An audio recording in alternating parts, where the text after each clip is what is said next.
Yep. It started. Oh, it did? Yep. Oh. No. Recording. Okay, sorry. All right. Hey. Hello, I am Rebecca Taurozzi. And I'm Deleigh Hermes. And We this are is the Real Deal ATX. All right. Today we have our first guest, so super excited. Oh, I'm the first. You're the first. Oh. Pretty important. So it is Taylor Smith, and he is the I'm the deputy he director. is the amazing Deputy Director of Government Affairs Yes. for the Austin Board of Realtors. Yeah, that's a tongue twister. It's very It important. is a very tongue twister. Yeah, not really, probably just for me. It's okay. I usually just lead with I'm, in charge of our government affairs program at the Austin Board of Realtors. Yeah, It's a little easier to say. yeah, Well, he's now the deputy in my book, so yeah. I'm just going to call Taylor the deputy from now on. I'm gonna buy you one of those little stars to wear, I would totally wear that. right? Yeah. Yeah. Yeah. So, tell us a little bit about yourself, how you got in that position, what you did before. Yeah. So I've been with the Austin Board of Realtors for about 6 years. It'll be 6 years this summer. Wow. Yeah. It's been a long time. It has been. Amazing. So I started at ABoR as a senior policy advisor, and then just kind of worked my way up to overseeing our government affairs program. Before that, I spent about 5 years at the Austin City Council, working for 2 different council members. Oh, that's fun. The first office I worked for was right after the 10-1 switch, and so when the Austin City Council moved towards the district approach, and so Councilmember Sherry Gallo represented District 10. She was the first council member I worked for. She unfortunately drew a 2-year straw because that year pretty much everybody on the council was brand new except for one council member. And so because of that, they had to also draw straws of rotating the terms from a 2-year and a 4 term. So she got the 2-year term. She lost her reelection. But then another council member picked me up, Nice. Councilmember Jimmy Flanagan. He represented the District 6 area, which is the far northwest part of town. Worked for him for a little over 2 years, and then ABoR pulled me away, and I've been with ABoR ever since. Yay. And that's pretty much how I got into it. Before I worked for the city council, didn't really know much about the city. Really? I didn't know. I knew I drove on the roads and hated their potholes. Right? You're like, how do I fix know. this? Yeah, how do I fix this? Didn't have much housing or planning background. My background is from A&M. I have a degree in public administration from the Bush School. And I came right out of grad school, worked for the state comptroller's office for about 2 years in their data services division, doing research and reports. That's why you're so good at all the report Yeah. stuff. I You're do. so I good at love that. the reports. Yeah, It's you- kinda It's fun. like Are the worst good at thing that. I would ever have to do. I did forensic accounting, and I was in reports and crap all the time, and Oh, really? I hated it. It was just, I think at that level it was too tense, right? Where I was like trying to keep people from going to jail. Yeah. So it was like hurry up and fix 3 years worth of taxes, and bookkeeping, Well, and figure out luckily, who was stealing money. Did not have to do any taxes there. Yeah. That was on I would like to say we were on the fun side of the comptroller's office. We Yeah. had nothing to do with the money or Nice. collecting the taxes. We wrote the comptroller's research reports. We did everything from property taxes, explaining that, to water policy, to energy. And so it's a lot of fun. That's awesome. Touch a lot of really different cool. policies. But I think the most beneficial thing was taking a complex issue and writing it in a way that the average Texan can read it. Me. Our goal was, I'm like, you need to dumb that down for me really down. And I'm just kidding. our goal was to write it in I think it was a 5th grade reading level. Oh, Really? That sadly it's at still the time, very complex sometimes. yeah. So Yeah, that's what people are considering 5th grade level. some of those, yeah. Some of them I've read, I'm like, So kidding. that was at the comptroller's office. Yeah. So yeah, that's a little bit about me. So. That's so all of that's very interesting. Yeah. I love that. You seem like you've been doing what you're doing though forever. You're so great at I it. know. You really are. I always tell people, like, you need to be a part of LMT just so you can hear Taylor explain things because he's the smartest person I know. I don't know about I that. say that. Something I say. Yeah. All right. Fun. So let's talk about a few of the things that are going on Yeah. in the city right now. One of the things we wanted to talk about was the old way that they had Code next. Code Next set up and what was wrong with it, why it never, a little bit about what that is, why that way didn't work, and why the new one is. I mean, how much time do we have to talk? Yeah, Well, right. Like a quick a summary. Yeah. And so I want to back up just Yeah. a little Oh, bit sorry. and say, no, don't be sorry. What we do for LMT, Oh, yes. Legislative Management Team, is we work with the city Yes. to try and get things passed and work with the city council members. And so that's where Taylor comes in, is he kind of facilitates and teaches us what we need to do as realtors on the LMT about these super important issues that are going on in the city. So whenever we talk about Code Next, you know, we can talk about, because I know a lot of people did not like Code Next. Yeah. And some people, I feel like, didn't really know what it was doing, and they didn't even know why they didn't like it. Yeah. But that's kind of like a background of where Taylor comes in. Yeah.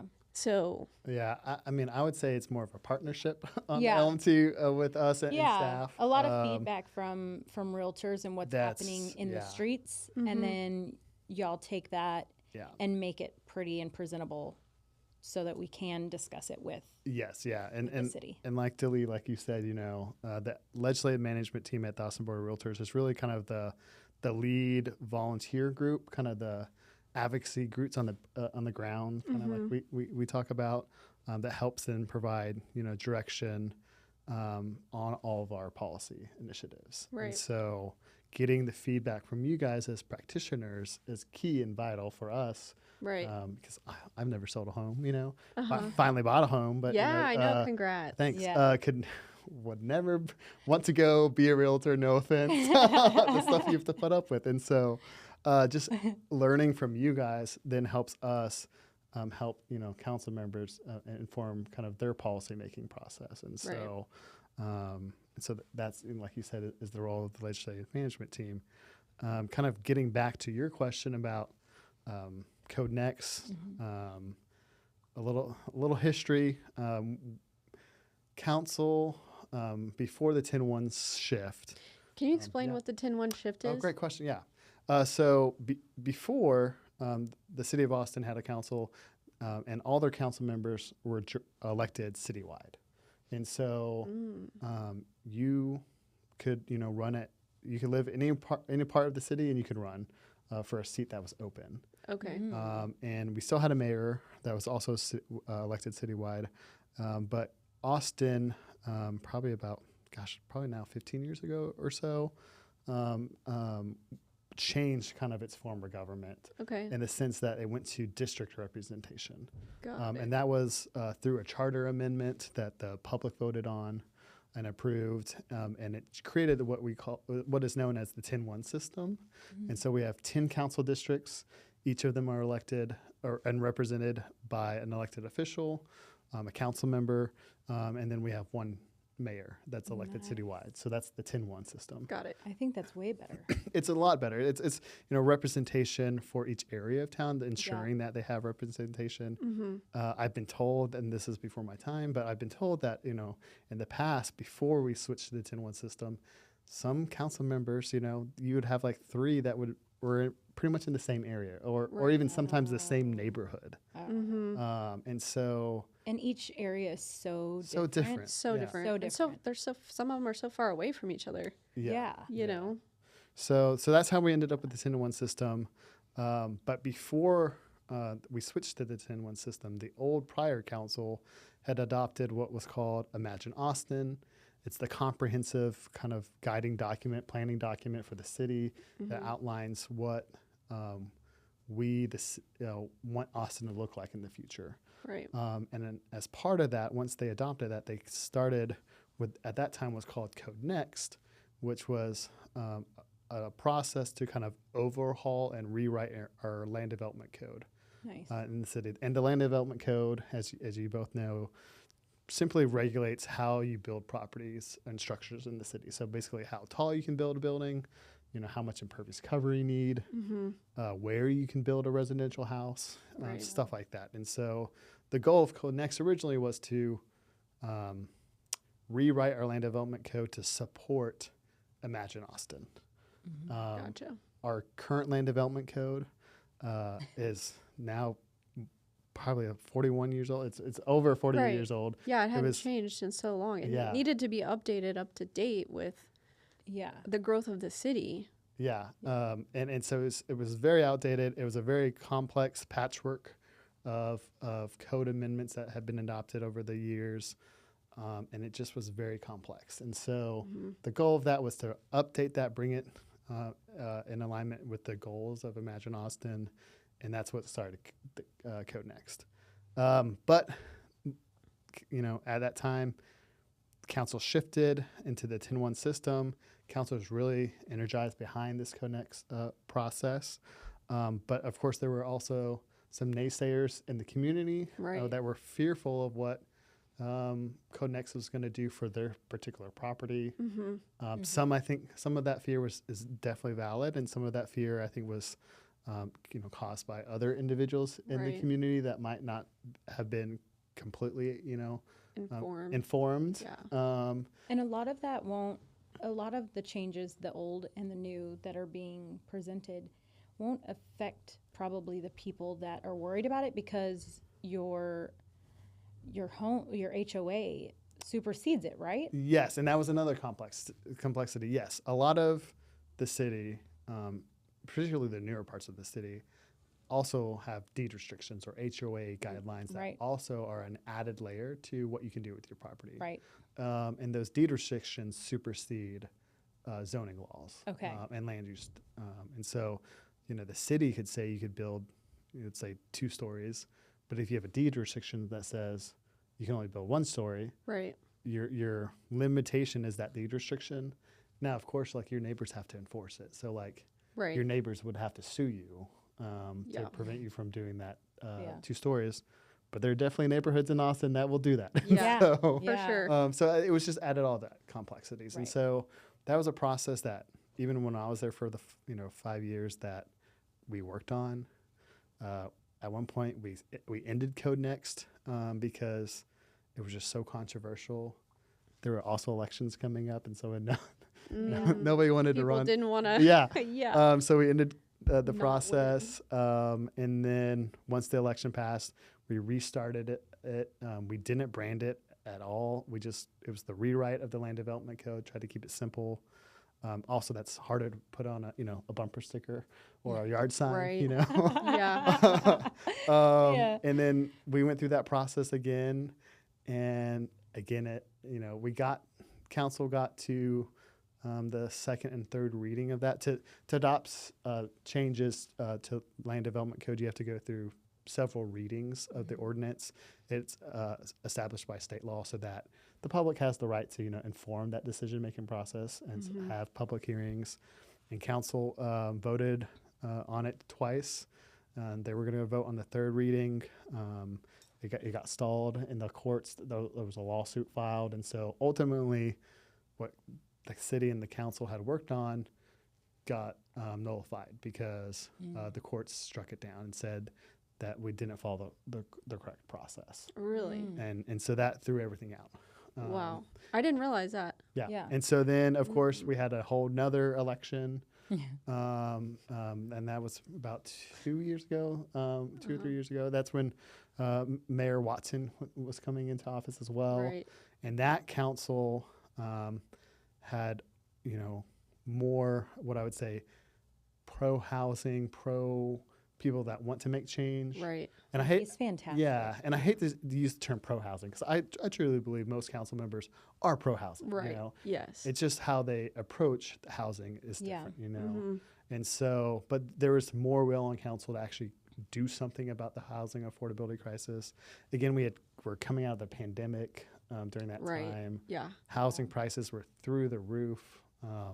multiple offers like within like the Yeah, first hour, or like- as I'm sure both of you guys can Yeah. No, that attest. was really wild with my clients. I'm like, if you see a property, you need to tell me right away. Don't think about it. We need to put an offer. After we put the offer, we'll go take a look at it. Yeah. You know, it's kind of like that Yeah. speed. And yeah. Yeah. And so the new council under Mayor Watson's leadership started kind of what was called the Home Initiative. And that was really spearheaded by Councilmember Poole, at the time Mayor Pro Tem Poole, representing District 7. And she had been on the original 10-1 council, and this was her last term. Nice. And so she is the one that came up with that initiative. And the Home Initiative, it was kind of divided into two parts, phase 1, phase 2. The first part, phase 1, changed how many units you could build on a single family lot. Before, you could build 2 units, so like a front house and a back house, or also what people call an ADU, accessory dwelling unit. Phase 1 of the Home Initiative changed that, so now you could build 3 if you wanted to. I So love that. now love that. every zoning or every residential property across the city now you can build up to 3 units. Of course, you still have to comply with, impervious cover, Right. other regulations. But at least now you have more flexibility. Yeah. Right. To build that 3rd unit if you wanted to, Yes. without going through an extensive zoning change. Right. And then phase 2 was reducing the minimum lot size. Austin's old minimum lot size was 5,750 square feet. It was one of the largest in the countries. Yeah. Yeah. The lot size was actually increased, years before that from 3,000, I believe, up to 575. Oh, really? Yeah. I And didn't realize that. it was mainly done. Interesting. It was mainly done to keep certain individuals out of certain parts of the city, because if you had to buy, a larger lot, that would cost more money. Oh, I don't like that. And you wouldn't be Yeah. able to get a loan for that amount of money if you were a certain demographic. Wow. And so, That's sad. yeah, and so it really is based on some old, outdated, very discriminatory practices that how we ended up with our old Yeah. lot size. And so that's why council during phase 2 worked to reduce that. They ultimately settled on 18,000 square feet. What cities are comparable to that? So people can kind of picture that in their minds. I know there was a lot of studies on what cities are working with certain lot sizes, right? Yeah, so there was a lot of research on it at the time, and of course I don't No, have those you don't cities need off the top. specific. Yeah, I just didn't know if there was a certain city they could picture in their mind. yeah, that's a good question. The way I think about it, look at like parts of, Tarrytown or parts of, Okay. one of the attempts was, Tarrytown was developed as a very desirable area to live. Yes. And you have a range of housing types. Yeah. You have those smaller lots, which are probably 1,800. Some of those might be even smaller, Okay. And you have single family homes on those lots. You have some lots that have 2 units. You have some lots that are like mini condos or mini apartment complexes that might have like 16 units. My client lives there, and they have an elevator Yeah. in there, and they love it. Yeah. That was exactly. And you have what other I wanted. properties beautiful. that are huge mansions, Yeah.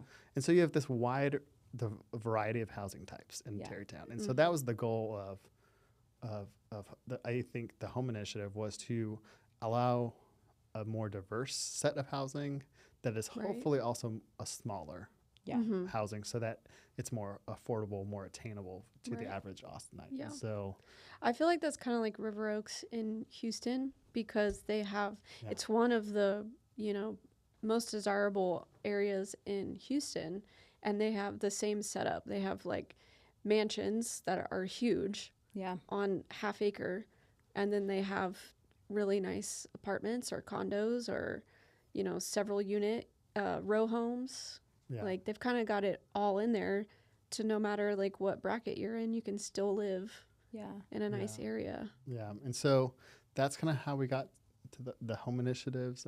Yeah. The conversation was definitely also different than the Code Next conversation. I think a lot of that also has to do with like the pandemic. We just saw how much Austin was impacted by housing prices. and the affordability crisis. And so I think some of the naysayers came around to like, no, we actually really need to do something, you know? Right. And, you know, Councilmember Poole led that charge and helped kind of shepherd the home initiative. There's also, of course, other council members that did a lot of great work too. You know, we reduced the minimum. We changed parking requirements, and so we eliminated parking requirements for residential properties. So now, you as a homeowner can decide: do you want 2 parking spaces? Do you want 1 and have an extra space for an extra bedroom, or do you want no? Do you just want to use street parking? Right. You know, so again, it gives more flexibility to what can be built. And hopefully over time, all these changes allow for, you know, more affordable, more attainable housing. Right. Right. And I think it's also important to, sorry, I'm just like. No, we love it. You gotta, it's so good. At some point We you love gotta it. cut me off. Just also talking about, you know, what we mean by affordable housing. You know? Yeah. A lot of the It's not affordable to everyone. It's not going to be affordable to everybody. My kid's never going to be able to buy a house. Yeah. I'm just But kidding. I think hopefully over time, you know, we will have what I would say is more attainable housing. Yes. And so, you know, affordable housing covers a wide range. You have what is typically referred to as the capital A affordability. That's the deeply subsidized by taxpayer dollars, you know, by the state or federal government or the city to create, you know, affordable housing developments that, you know, low income families, typically 60% or 80% or less MFI can qualify for. And so, we're, you know, to purchase a home or rent a home at a more affordable price in their range. But then I think there's also affordability that's kind of the general affordability, which is, you know, just the cost of housing, particularly for those 80 to 120% MFI levels. And so those are like the teachers, firefighters, police officers, you know. Yeah. Right. And so that's kind of what when we talk about affordable housing at the city of, or at the Austin Board of Realtors, we're really talking about the larger component, which is that market rate housing. Yeah. Right. And so our goal is to increase the amount of affordable and attainable housing throughout the city. And so I think with the work of you guys, we've helped kind of advance some of that. So Whenever y'all are looking into that information to be able to present, is anything taken into consideration for single people, or is it always based off of a couple, 2 incomes? Because I feel like, especially the younger, like the younger people, like I have kids who I don't think they're ever going to get married. And so I'm like, will they ever be able to afford a home as a single person? yes. I don't know. Yeah. Typically when the city talks about affordable housing, they typically will talk to it in the lens of like a 4-person household, sometimes a 2-person household. Okay. But that's really just because that's kind of what is The the standard across when they're talking about the MFI levels. Yeah. But there is actually a whole chart. Yeah. Because and Austin's so full of like tech and new people who don't have people just because they're just went out of college, working a really good job. They're single and they want to purchase a home. Yeah. Right. So There's a lot of that. yes, Yeah. that is a lot. I mean, that's me. You know? We have a lot of Peter Pans here too, you know. Yeah. Yeah. And so one good report that we released, you know, a couple years ago that also kind of helped inform a lot of the conversation during the home initiative was our missing middle housing report. Yes. Unlock MLS and the Austin Board of Realtors, we have our own in-house economist. She's so She amazing. is So amazing. smart. So smart. Dr. Claire Knapp, she's great. I highly encourage you guys to look at those reports. Yeah. But it looked into those kind of different levels. So we looked at a 2-person household and we looked at a 4-person household, and we quantified, and I say we. She quantified. Dr. Claire, as Emily likes to call her, she quantified kind of the missing gap, and so she looked at all the MFI level ranges, and looked at the demand for housing in those MFI levels, and then quantified. Okay, for the 80 to 120% MFI level, we're short this amount of housing. And what is MFI? Oh, sorry. Big words. Yeah. MFI is the median family income. Okay. And so the best way I like to explain it is, think of two teachers. Combine their two incomes. That'd be the MFI for that household, of that two household income. Okay. And so that report really looked at what is affordable to two ASC teachers. What's affordable to two APD officers, to two Austin firefighters, to two EMS workers, And so if we want them to live in the city and the communities they serve, right. we're and gonna, not have to live in Buda if you're serving, working in Austin. this area, Congress. And Claire's research showed that they can't afford it. No, they 100% cannot. Yeah. Like, it's very unfortunate. Yeah. So. Okay, I love that. Yeah. So smart. So I encourage all your listeners as well. Yes. To go look at that research, and it's on our Unlock's website. We can link it. Yeah, unlockmls.com We'll link it. /research, I believe. Link it. Put a QR code. We love a good QR code these days, don't we? QR codes. Yeah, it's my favorite. So. Yeah. All right. Fun. I love that.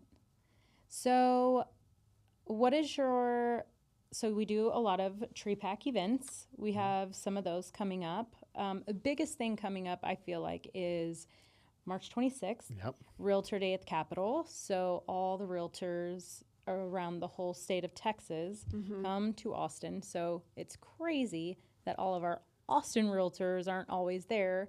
Hopefully they will be, because we're hoping if we get as many as we can. Yeah. And so that's such a fun event. I have probably 10 realtors that I've scooped up that are going to be coming. Have they registered? They've registered, and they are going to be on the bus. Perfect. So it's going to be loud and wild. I'm bringing drinks. I'm just kidding. Maybe. And then, because by then we'll be off our hard 75 and we will be drinking the sauce for sure. No. I'll have happy hour after. For sure. After. I love that. Yeah. It's going to be so much fun. Probably only drink like half a drink though. Yeah, I know. I don't know what I'm gonna do. I'm like nervous to drink. I know. I have to do it in a safe space. I know. I mean, I would definitely encourage you guys to that come to Realtor Day. Yeah. Oh, we're definitely gonna be there. I think last session we had about 250 to 300 ABoR members show up, which is great. And how many realtors are there in total? Yeah. So just ABoR. I want to. Just at ABoR? Yeah. Oh, so we have about a little over 17,000 members. So it's crazy that only 250 showed up. Yeah. But hey, I mean, 250 is still a lot. Involved. Yeah. Those are involved. Those are even just the new agents that want to get involved. Yeah. It's a great way to get involved. It's also some great photo ops and video, for your social medias. You can say, hey, not only am I a realtor, but I'm working for you on a daily basis at the Capitol, advocating for your rights as a homeowner, your rights as a property owner. Right. So at Realtor Day at the Capitol, we go speak to our representatives directly and talk to them about issues that are going on in the state. So all the different boards all over Texas come. Yeah. So Houston and Lubbock and Dallas, and we all come to the Capitol. We all talk about our different cities and our different areas. And we get to meet with our reps and actually talk to them about things that are going on. So if you interview with a realtor, ask them if they do this kind of thing, because we're really like the forefront, and we know so much first. Yeah. If, before a lot of other realtors. So we have y'all have an amazing team that is reading over everything coming down the pipeline. Oh, yeah. Texas Realtors, their staff there is amazing at doing that. Yeah. They read every bill to make sure it doesn't have an impact on the real estate industry, on the real estate profession. Right. Thousands and thousands of bills that get filed. And unfortunately, you have to read every bill because you never know when. Put it in there. They'll sneak it in there, right? You never know. But even sometimes it's not even sneaking. It's that a great idea for, let's say, energy policy or water might actually have inverse or adverse effect. I can never get those right. Right. But on the housing market, you know. Yeah. Right. And so Texas Realtors has to make sure so they can point those out, saying, "Hey, this is a great idea, but just be aware of this." You know. Right. A good example of that was the sound ordinance, which when we were talking about that in LMT, we were all like, "No, don't do it." But then we were able to give like tons of examples of how that would be a horrible Huge effect on the market. horrible effect and liability on everyone involved. Yeah, and just a little background into the sound assessment ordinance. This was a policy that the city of Austin was looking at for our listeners. It actually really started before the pandemic in 2019, I believe. Got put on the back burner because of obviously there's more important things. But council or city staff kind of revived it, and the goal of it originally was to address the issue of housing near music venues. You know, residents were buying homes or renting homes near a music venue, and then they're upset because like they couldn't sleep because they're by a music venue. Because they're by a music venue, and so some residents wanted to shut down the music venues, and then the music venues are like, no, we were here first, or vice versa. Sometimes a music venue would move in to an existing kind of neighborhood, which is kind of the Austin vibe. Yeah. It's always ever evolving, and whenever you find a new fun music venue, I'm like, what a cool venue, and probably the neighbors are like. Yeah, I mean, so the overall intent of the direction of the policy was a good one. It was to find a way so that music venues and neighborhoods could coexist peacefully, so that everybody can prosper. And so the idea was, let's have an ordinance that says, you know, when you're constructing new homes, that you do a sound assessment so you know what are the decibel limits nearby of these music venues, so that the renter or the person that's going to buy the home can take that into mind before they make that decision. Which could differ depending on if it's a live solo artist or like a rock band. Or it could also differ between the individual. Like, there's some people that they move to certain places because they want to live across from the music venue, you know? I love a free concert. Yeah. And so, so again, it was a great intent, but as part of that, city staff was going to require a new local disclosure when you rented or sold your property, which had all kinds of complexities.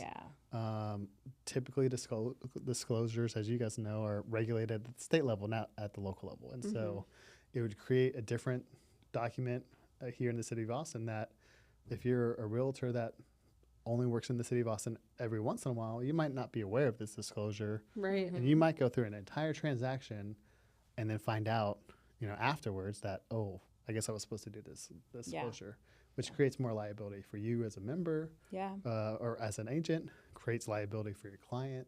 It has just all these complexities. And so after pointing that out to city staff and working through it, they realized that. And so they got rid of the disclosure component, but then moved forward with the sound assessment part. So that's ultimately what got approved. So nice. I feel like as a realtor, if my client is next to a huge venue, I'm going to say something. Like, I'm going to say, hey, did you know the Scoot Inn is right down the road? You better, like, maybe go drive by the house at night and see if you can hear the music. Like, I don't know. That's kind of my jam. It's kind of the way trains were. Like, anytime you're dealing with a train track. I lived behind a train track one time. I lived in Hutto off of 503 West Street. And, you know, down the road it was a long time ago, was the Wagabag, but then the tracks that run all the way through Hutto. And you could hear it, but it didn't bother us. It never bothered us. I mean, we weren't right on the tracks, but you could hear it, and we were probably a mile away. Maybe you could still hear it. Dude. I grew up in a small town too. We had train tracks. You get used to it. You do. You get used to it. Mine was, I lived in San Marcos when I was going to school there, and it was literally my backyard. Like, literally, the house shook. And like, if you were on the back porch and it went by, you just had to like wait until it went. Be like, 1 second to continue your conversation. Did you ever? We got used to it. Penny on the track? Anyone ever put a penny on the track? Oh, yeah, I mean, to squish a long it. time ago, like at the stock yard. Yeah. My parents always said, don't go by the train tracks. You're gonna get stuck there and get ran over. And then don't put a penny on it because it'll derail the train. I think they just don't want me by the tracks. Yeah. Right? Just in case I did get smashed. But Right. I would always remember, like, don't put a penny there and derail that whole train. What? I can't believe I bought that as a kid. What a naive child I was. That's funny. So, They did their job. yeah, they made me scared of everything. Uh-huh. Okay. Do we have any other ordinances or anything like that coming up that we're discussing? Short-term rentals is coming up. Oh, yes. That's always a fun So- topic. Yeah, we just had a guy from the city come and speak to us about that. And essentially, if you have an Airbnb that's not licensed right now, Get it. go get it right now. Go get your license right now and you'll get grandfathered in Yeah. to the current Regulations. regulations. So it would last with your property, and I apologize for playing my phone out. No, I do that sometimes too. I Don't also worry about realized it at all. that my parking meter, Oh, I gotta make Oh. sure Oh, I yeah. put it to the right time. That's fine. You can leave that part in the Yeah. podcast and cut it out. yeah. So the Airbnb rules are actually about to change this time, Yes. right? Because Yeah. I know forever, because I have several clients who have Airbnbs and I always let them know, like, hey, the city's talking about they're going to change regulations, and they always say they never change it, but they're actually changing it Yeah. this time. They are changing it, and it's short-term rentals. I would encourage you guys to use the term short-term rentals. What did I say? Did I say Airbnb? Airbnb, Yes, short-term rental. because it Thank you. applies to all platforms, Right. But of course, obviously, Airbnb and VRBO are the largest. And so the idea of it is to come in compliance with some court rulings. Austin's existing short-term rental regulations were invalidated by the courts, or most of the regulations, or most of the structure, I guess you would say, were invalidated by the courts because it was treating property owners differently. So it was treating somebody that lived in the property, a homesteaded property, differently than like an investor property. Right. And the court said, no, you can't do that. Yeah. That's illegal. Mm-hmm. And so city staff has been working on this for a while to come up with a new framework for how do we regulate short-term rentals? How do we make sure that we encourage good actors? And then also, how do we collect the hot tax? Yeah. Right. Which is a significant component of revenue that the city could be collecting, or could be coming into the coffers, but they're not, because a lot of homeowners that are doing it aren't aware that they might have to collect that tax. Right. And so what the city has done is they created a framework where it's on the platform, like Airbnb or VRBO, to collect that tax for the city. So to collect that hot tax, and then from the person renting the property, and then they will remit that to the city. So is it going to be in the fees? It already is on most of them, I Yeah, feel like. But are you saying so my husband hates this. Like, he logs on and he's like, let's try for Airbnb. Yeah. And he'll get on there and he's like, $60 a night. We understand that one. But anyway, $6 a night. Fees, $400 for tax. And he's like, what the hell? Yeah. And I'm like, babe, that makes it the normal price as the hotel. That's why they're doing it that way. Or at this time, are people able to pick that amount? Because it fluctuates. It's not like I've noticed I can't just go on there and be like, it's going to be $200 across the board. Some of them are $2, some of them are $4. Yeah, the hot tax is a set amount. Okay. I mean, it's a percentage. Okay. And so it's really kind of driven by how much the homeowner is listing the rental for. So Okay. I have friends that operate short-term rentals, and they actually use a software that kind of helps them decide, okay, for this weekend, this is probably going to be the going rate in your neighborhood or in your area of town. So that's probably where you should list the property at, know, so that you can ensure it's full. Yeah. And obviously, sometimes they go with that, sometimes they go lower, you know. Yeah. And so let's say you rent it, you post it for $100 a night, then your taxes and fees are based on that $100, And so your hot tax would be collected now through the platform and then remitted directly to the city. They already do that for the state component of their taxes. But right now in the city of Austin, it's on you as the homeowner to actually write that check to the city for the hot tax. And if you're not a licensed short-term, then nothing's happening. You're just on there keeping it all yourself. I mean, whether you're licensed or not, if you're operating, short-term rental, legally you're required to pay the hot tax. But is there a way to track that? No. Not right at this now. time. But there will be. That's what they're why they're moving forward with this. Yeah, so this will help collect the hot tax directly. It also will help. The requirement the city would require in the listing. Display your short-term rental license number. I like that. And so that if you don't have a license number, you can't advertise. You can't your even property. advertise it. Right. Yeah, and also it gives code enforcement.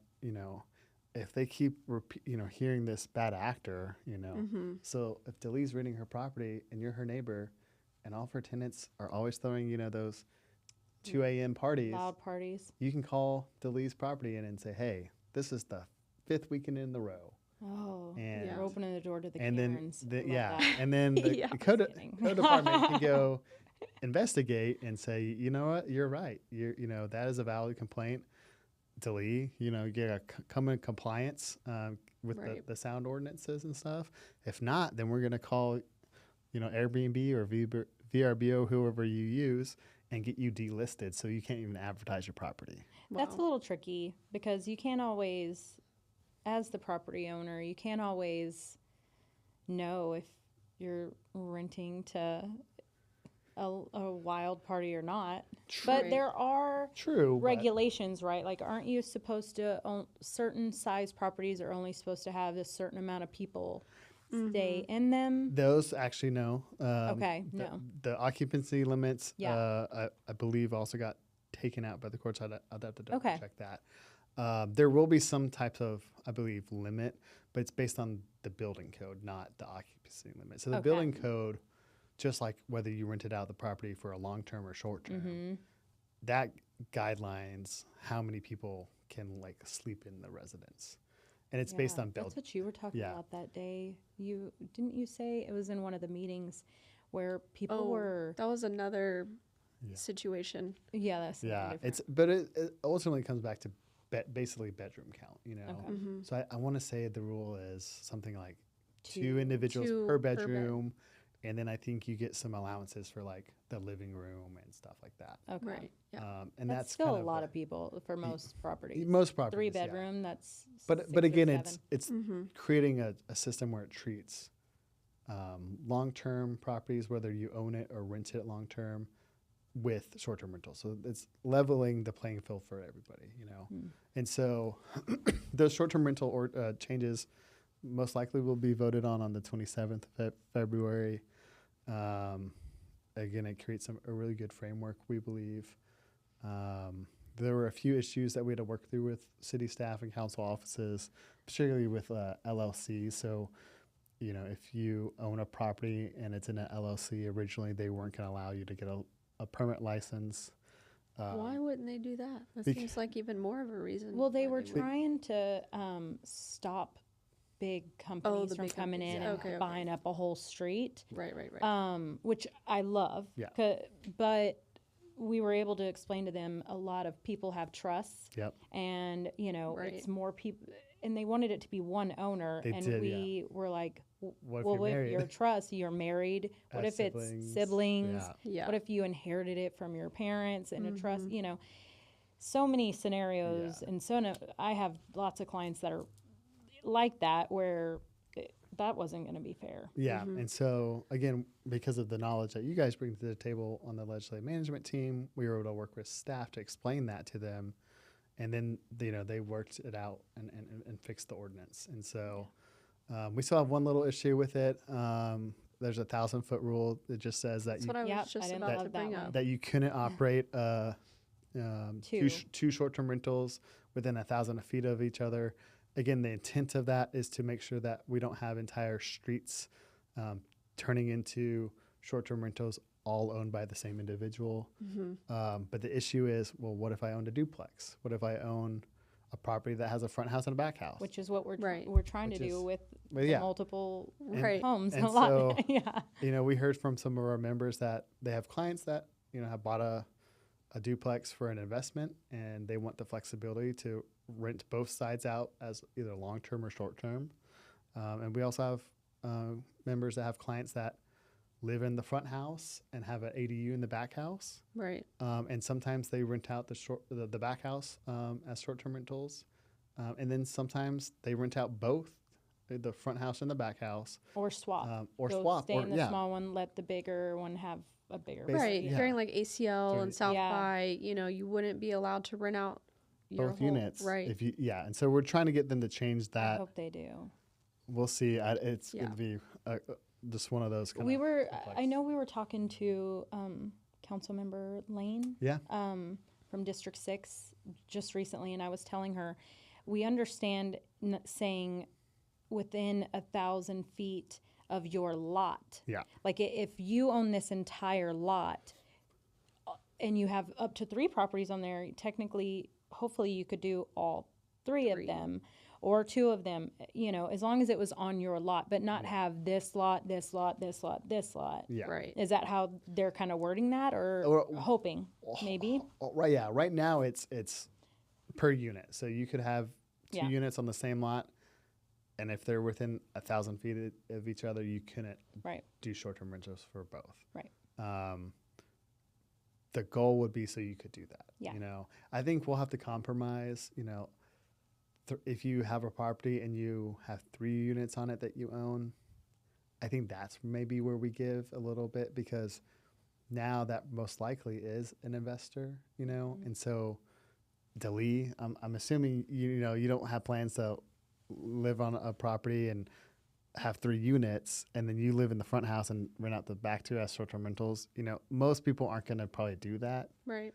And so if the goal is to allow short-term rentals to help people stay in place, yes, it makes sense to allow them to have 2 units that they can short-term rental license. Yeah. But most likely it doesn't make sense to have 3 units, because at that point, you're probably just an investor. You're probably just an investor. Okay. Or you have the means to stay there. Yeah. If you have the means to build 2 separate units in your backyard and still have a main house, you're probably not using the short-term rental to pay your mortgage. Right. Right.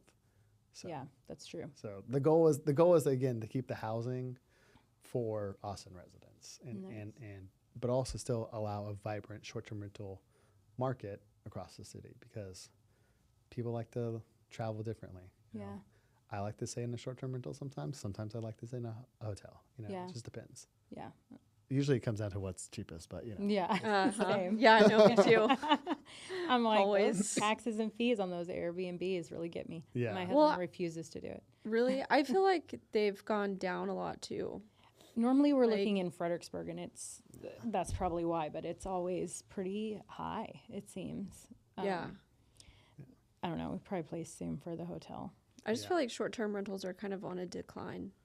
Yeah. Overall. I mean, it just really kind of depends. I think in the bigger cities it is. And I think right after the pandemic, there was some research that showed that short-term rentals are declining in big urban areas, but exploding in Dripping Spring, the smaller communities that are more getaway weekends. Yeah.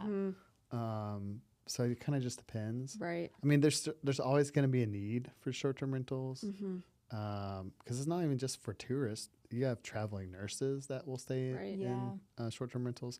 You'll have families that might be renovating their house and don't want to live in a hotel for 2 weeks. So they might do a short-term rental instead. Yeah. It's just you always going to have so many reasons that you should be able to do that. Right. And you should be able to find that, And so that's why you have to have regulations that are balanced. Right. Yeah. So. So that's February 27th. February 27th, yeah. It actually goes into effect.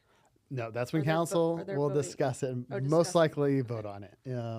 There's a question of when it will go into effect. My assumption is there will be a delay in implementation because you're going to have to give some people time to get registered. The majority of people are not registered as SDRs. Right. If they get their license and then they sell their property. It does not transfer. Oh, okay.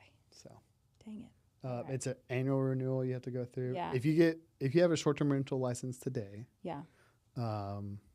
As long as you own the property and as long as you keep renewing your license annually, and you're a good actor, you should be able to keep that short-term rental license in perpetuity, essentially. Okay. Under the new regulations, you'll still It'll be easier to get licensed. It should still be relatively easy. You just have to now comply with these regulations, not the old regulations. Okay. So, and the biggest change is they're moving the short-term rental license out of the zoning code. Mm-hmm. So right now it's tied to the land. Yeah, so it's a whole big thing every time. It's hard to change, and they're changing it to the business code so that if we do need to make more tweaks to the program, it's easier to make. That's great. Yeah. That's great. So that'll make a big difference. Yeah. So something I also wanted to talk about, it's a little funner. Yeah. Last year we did a new event for Tree Pack. We did trivia night. Yes. Which was really, really fun. Trivia with a twist, we like with to a call twist. It was so great. It was a blast. It was the funnest event that I feel like I've ever done with Tree Pack. Yeah. It was so much fun. The best were the little Lego things that we had to put together, but some of the pieces didn't match the picture. I'm sure they match. I'm sure you couldn't get them to match. And I'll have to send you a picture later of what my penguin looked like, but it was hilarious. But that was a great event. What was your favorite Tree Pack event? Because how many do we do total? Typically we do about 4 year big events, right? Big events. So we like to call we call them our signature events, Tree Pack signature events. Typically those are at least 3. It's our pickleball, which is usually in the spring. So fun. Our movie night.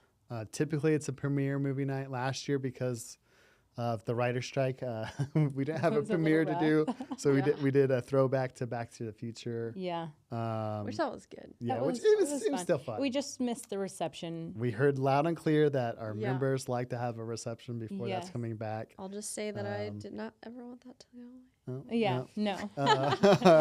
It's because we like the alcohol. Yeah. I would say, and then we had, Tree Pack with a twist, like you said. Yes.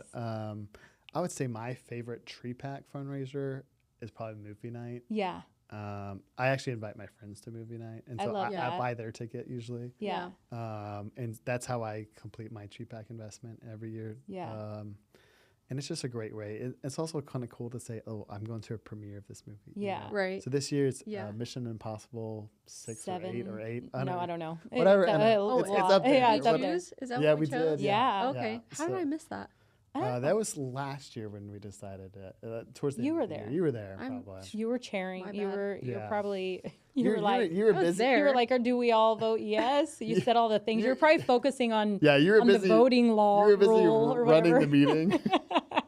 You're just like and then of course when Texas legislature is in session, obviously we also have Realtor Day at the Capitol. yes. That a part of that is also a fundraiser for Tree Pack, the bus component essentially. Yes.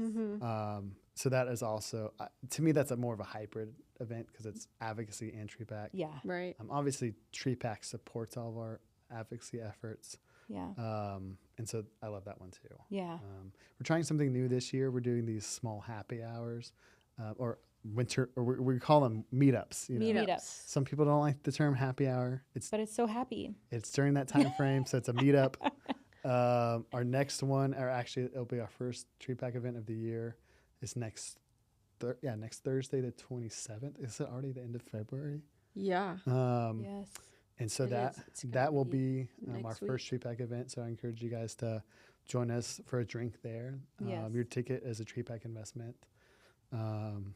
If we have listeners that are interested in attending, Reach out to these two reach ladies. out to us. We'll get your ticket for you. Yes. Yep. So Fun. I love that. what are you gonna dress? Because you're always dressed for the theme of the movie night. Oh yeah. So what are you gonna be? Well, you're the chair this year. I know so. I have to dress up as something too. Honestly, I haven't thought about that. I know we have to. I mean, we're just like a leather jacket and some jeans. Or I'll be honest. Our old teammate, she used to just tell me, "This is what you're wearing." Yes. We have. Are you talking about Eileen? Eileen Wolf. Miss Yeah. Eileen so and so she always just I didn't even have a choice. Right. I was you just weren't told, even thinking. here's, and she would get everything for me, and I just put it on, and it somehow always fit. Always was great. And so this year, Veronica's on our team. I'm sure Veronica will do the same thing. Perfect. So I'll get with her to let you know. Yeah. Yeah. But it is That's fun. So, Yeah.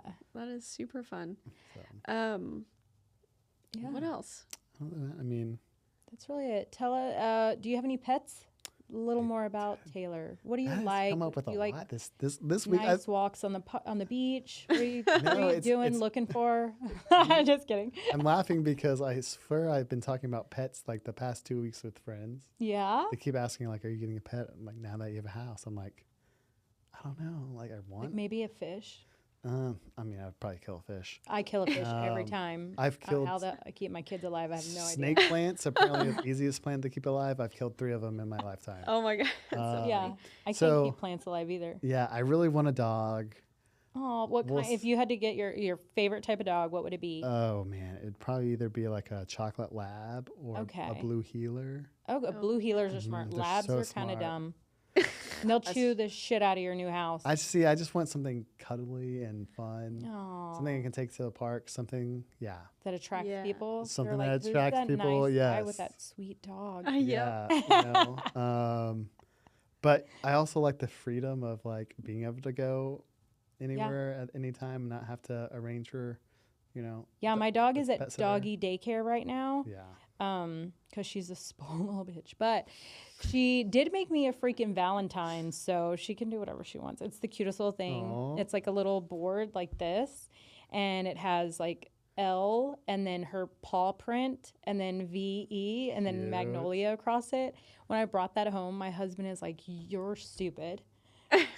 Why do you have that?" I'm like, "My puppy made this for me because she loves me for Valentine's." That was the most expensive Valentine's gift you ever bought yourself? Probably. Yeah, right. Yeah. They were like, "Do you want to add this to your daycare day?" And I'm like, "Yes, I do." My husband, if he knew I paid for it, he would be like, "What?" I'm like, "She just did it. Yeah. She just did it, arts and crafts." That's hilarious. That is I'm so a sucker. funny. But I mean, I'll probably get a dog yeah, in the next year. So that's fine. I want to give myself some time in the house, and Yeah. I have some other big purchases. I want to get a new stove. We'll see if tariffs nice. kick in, and Yeah. so. But I have other projects I have to get done first. Before you Yeah. put a dog in there. Yeah. Nice. How's your house coming along? It's good. I mean, I finally got everything kind of situated. Didn't you redo some stuff? I did. I Did you DIY it or pay someone? DIY'd it. I DIY'd the demo and the painting. So, Okay. We tore out all the floors. There was tile floors, like really kind of nasty tile floors, and some carpet. Put new hardwood floors. I paid somebody to put that in. Nice. Had a great flooring company that worked with. They got me a really good price. Who was that? Yeah. Total Pro Flooring. Okay. Cool. Shout out to Total Pro. They actually had a tree pack fundraising event at Aria. Put it on. Oh, nice. Oh, really? Nice. Okay. And so that was fun. So that's actually how I met them. Awesome. And then I did the baseboards and painted everything. What kind do you have? Do you have like the new modern square ones, or did you get like little fancy ones? I like to call them the old retro. I mean, they're new modern now, but I think they were the old classic. It's like, the 4x1, which is like just this and a small square. Yeah. It looks classic. Love it. And so, yeah, it was fun. Painting the ceilings was not fun. I did know, that it's all. Did you have to get the? Luckily, I did not have popcorn ceilings, Okay. but I painted the ceilings all by myself. I had friends that helped me paint the rest of the house. That's why your guns are so big, because you were like with this thing, right? I mean, I thought my neck was. Luckily, I got some massages to get my neck back. Right. I've painted ceiling before. When we tore up the floors, like the floors looked a little dark, like the concrete. Like mold. I'm just kidding. I'm just kidding. Apparently it was. What? Really? Yeah. Oh, no. I just thought it was like, oh, maybe it's just damp. You know, maybe this is what the floors look like. I've never taken up floors. Yeah. When my flooring company came in, they're like, so little hiccup. We actually have to put this like this thing down, this like paint essentially down, so it will trap the mold.